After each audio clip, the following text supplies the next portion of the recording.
This is the M3, a micro mini message to encourage, to inspire, and to ponder.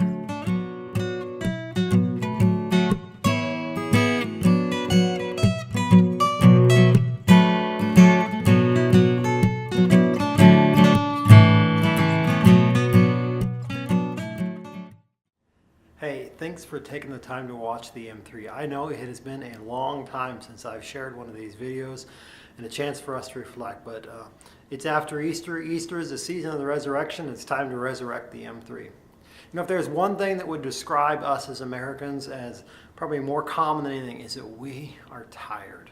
We are exhausted. We are working more hours than we've ever worked before. We're taking less vacation than we've ever taken before. And it is having an effect upon our relationships and our environments. We lack margin in our lives. We're like a balloon that has been blown to its absolute limit.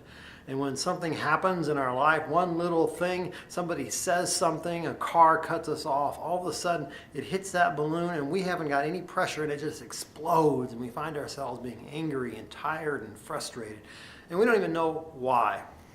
You know, God gave us established a pattern and a seasons to life. He gave us seasons of night and day and times of winter and spring. But with all the technology that we have been able to get around the seasons and cycles. And we can have to work no matter what. And in 24 hours of day, 365 days a year, work goes on. We're in a global economy. You name it. We are working. We are tired. But you know what? We're also achieving more than we've ever achieved before. Our rate of output and efficiency is incredible. We live in a great time, but the effect is that we're tired, and it affects our relationships with each other. It affects our relationship with God. And God gave us a season and cycles. He gave us this thing called Sabbath. It's the fourth commandment of the 10 commandments. It's the linchpin commandment, if you will.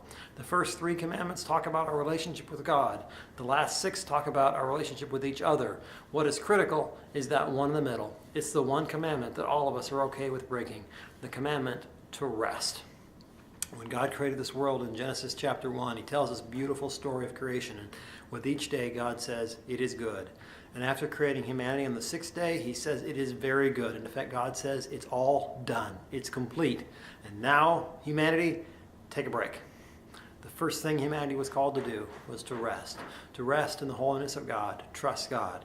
See, to work on the Sabbath is to say to God, you know what, I know you did a good job, but I can do better.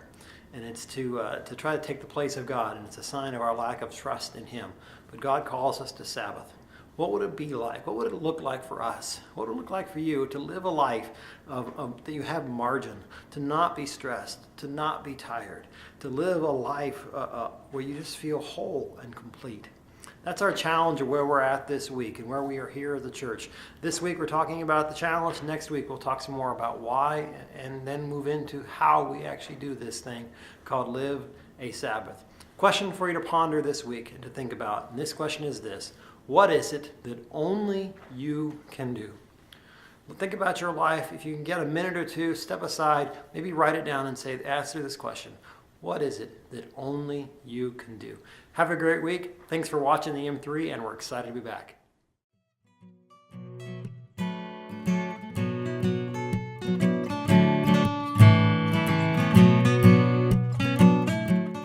Thank you for listening to this week's M3. If you've enjoyed this podcast, please subscribe on your favorite podcast player. You might also enjoy our blog, The Milk Can, online at jumpingjersey.org. Have a great week.